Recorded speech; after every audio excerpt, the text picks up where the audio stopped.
Pour mieux s'immerger dans la réalité politique, sécuritaire, économique et sociale d'Israël, connectez-vous chaque matin sur Studio Kalita. Daniel Haïk vous y attend pour sa revue de la presse.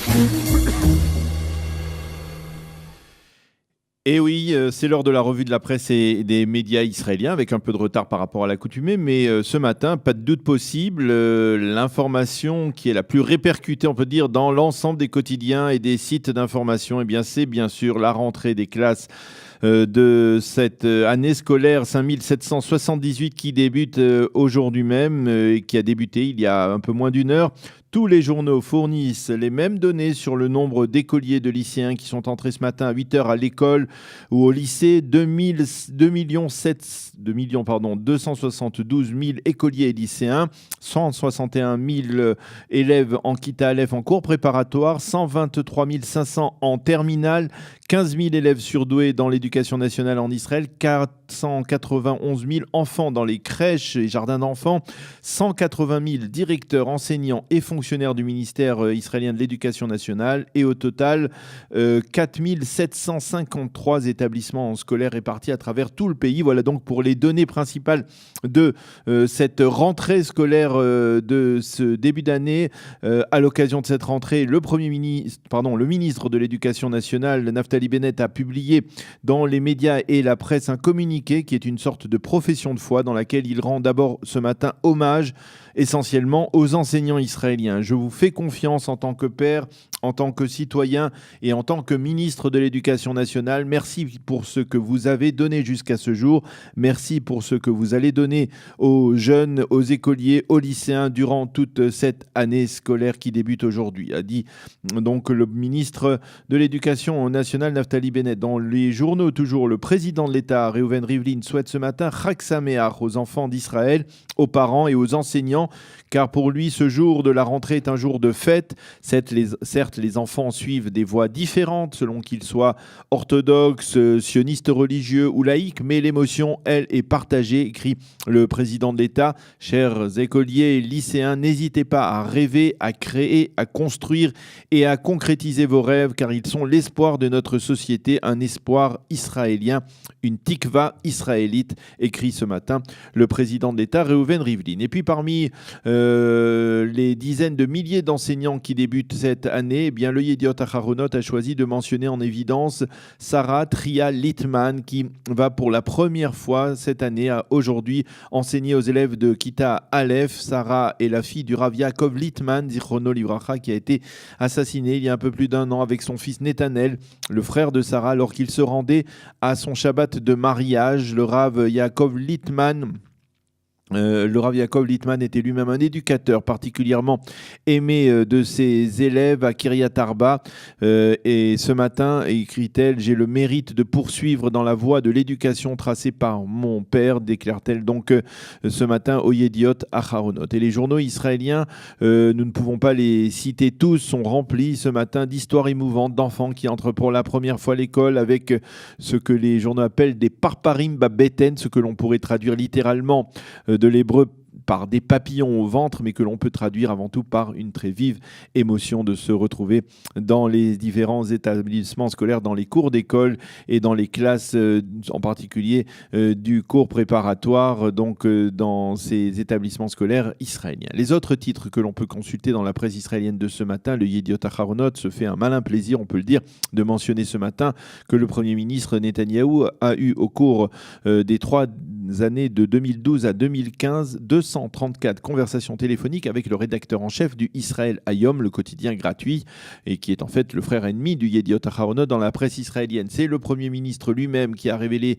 cette donnée, comme la justice israélienne lui avait demandé. M. Netanyahou a publié cette donnée sur sa page Facebook et il a souligné que pendant ces 3 mêmes années, eh bien, il s'était entretenu avec Dixit Netanyahou, son ami, le milliardaire Sheldon Adelson, 117 fois, soit moins d'une fois par semaine pour s'entretenir avec son ami, souligne Binyamin Netanyahou. Cela ne semble pas énorme. Quant au Yediot Aharonot, il révèle en page 11 ce matin que l'avocat Eldad Yaniv, qui est l'organisateur des fameuses manifestations de protestation à Petah Tikva contre le conseiller juridique du gouvernement, Eldad Yaniv a lui-même des démêlés avec la justice puisque celle-ci lui a donné l'ordre de détruire un balcon qu'il avait construit illégalement dans son appartement. Le titre de l'information se suffit à lui-même dans le Israël Hayom, les infractions de construction du chevalier de la lutte contre la corruption, Eldad Yaniv, donc c'est dans le Israël Hayom. Et puis tous les quotidiens israéliens mentionnent ce matin la décision très honorable et émouvante prise par le chef d'état-major de Tsahal, le général Gadi Eisenkot, le lieutenant-colonel Shai Bar Simantov, qui a été très grièvement blessé durant l'opération Bordure protectrice à Gaza durant l'été 2014, sera élevé au grade de colonel et ce grade lui sera remis pour son courage, sa détermination à vouloir continuer à servir dans Tsahal en dépit de son handicap. Shai Bar Simantov a été en effet très grièvement blessé dans l'effondrement d'un tunnel du Hamas alors qu'il commandait un bataillon de la brigade Golani. Il est resté de nombreuses semaines entre la vie et la mort et après plus d'un an d'hospitalisation, il a pu quitter l'hôpital mais il reste paralysé des jambes et se déplace désormais en chaise roulante. Et donc malgré ce handicap, il a été nommé commandant au sein de l'école de guerre de Tsahal et c'est un véritable héros qui mérite donc amplement ce grade de colonel que va lui remettre donc le chef d'état-major de Tsahal. Que peut-on lire ce matin dans les suppléments de la presse israélienne, les suppléments israéliens du Shabbat? Le supplément du Makor Rishon, hebdomadaire de la droite israélienne, s'entretient avec l'ambassadeur d'Israël à Moscou, Gary Cohen, qui révèle l'estime que l'on a au Kremlin pour l'État d'Israël et qui explique comment il tente régulièrement de persuader les Russes des dangers d'une présence iranienne massive en Syrie en particulier, à proximité de la frontière avec l'État d'Israël. Et l'ambassadeur de souligner qu'en dépit de la proximité entre Jérusalem et Moscou, il sait que le seul véritable allié d'Israël reste les États-Unis. Le supplément du Makor Rishon revient aussi sur le discours de la ministre de la Justice Ayelet Shaked cette semaine, un discours important dans lequel elle avait déclaré que pour les juges de la Cour suprême, le sionisme était un champ mort. Yehuda Ifrach explique à Ayelet Shaked de ne pas de modifier l'activisme juridique connu des juges de la Cour suprême, elle tente simplement de rééquilibrer leur libéralisme avec des valeurs nationales et sionistes. Et enfin, le supplément du Makor Rishon cite également le rabbin Marvin Ayer, qui est le rabbin le plus proche de Donald Trump, qui n'hésite pas à critiquer le président américain pour ses propos après les événements de Charlottesville. Le Israël Hayom consacre la manchette de son supplément à certaines zones très problématiques le long de la frontière israélo-syrienne. Il s'agit d'enclaves dans lesquelles Daesh tente de s'implanter ou même il pourrait circuler librement à quelques dizaines de mètres de patrouille de Tsahal. C'est essentiellement dans le sud du plateau du Golan, à proximité de ce que l'on appelle la triple frontière.